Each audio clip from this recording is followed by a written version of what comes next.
Hi, I'm Ruhi, and I've been talking about storytelling for last several videos.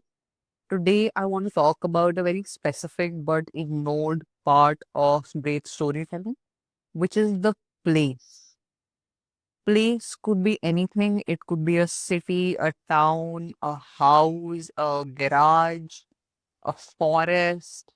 Just start thinking of place in more creative ways. It's one of the most classical tropes of storytelling.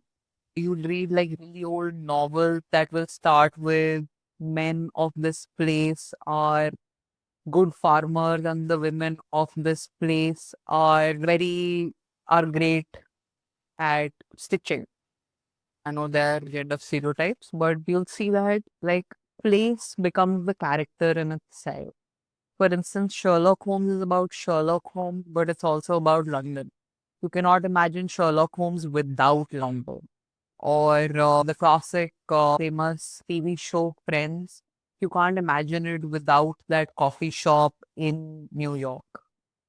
Or it could be Haruki Murakami, who writes most of his novels based out of Japan.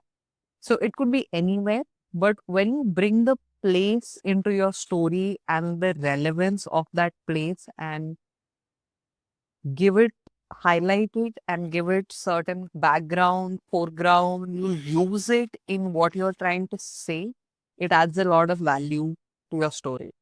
For instance, someone pitching something from a small town to say a show and to investors, they could be like, we live in a place that has all the logistical support that we need to grow this particular product. Or it could be very simple that we are in Silicon Valley, we have everything that we need, we are in Bangalore, we are here or there. It could be a very simple story that adds color to your entire narrative. That we started something, I'm talking stereotypes here, but in a tiny garage, in a small little room, in the house on the 11th Street that was haunted. That is where this product was born. Again, I'm using my imagination, but you get the sense. A lot of poets have written and done a lot about the places that they were attached to, the way they saw them. That kind of quality can come into any kind of storytelling. One way to think about place would be definitely like one of the largest units of place after the continent, which is a country. Everyone has a sense of what a country is about. Like when I say India, what does it make you think and feel? When I say the US, what does it make you think and feel? When I say the UK, what does it make you think and feel?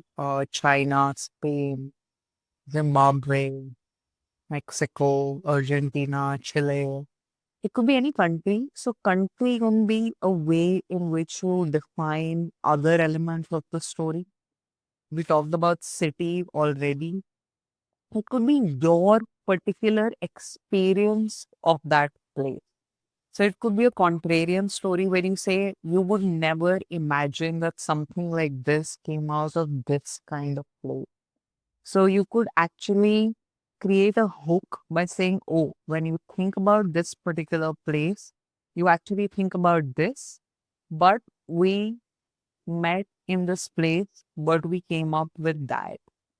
For instance, again, I'm just using my imagination, but three people typically would meet in entrepreneurship clubs in a university and start a startup. But say people met at a bar in a city that is usually not known for startups, but they got together and they found something. So that's your interesting, that's your origin story. It could also be about where your consumers are. That someone would imagine that your consumers are in X place, but you'd be like, you have no idea that there are so many people interested in this particular product and place. Why? You could use it as something that creates a hook, that creates a little bit of mystery, a little bit of curiosity. It challenges the long held beliefs about the play. So think of like ways in which people have already defined places and how you can use the place that is relevant for your story in the story that you want to craft authentically. Please click on subscribe, comment. Let me know what you think of the videos that I'm making. Thanks.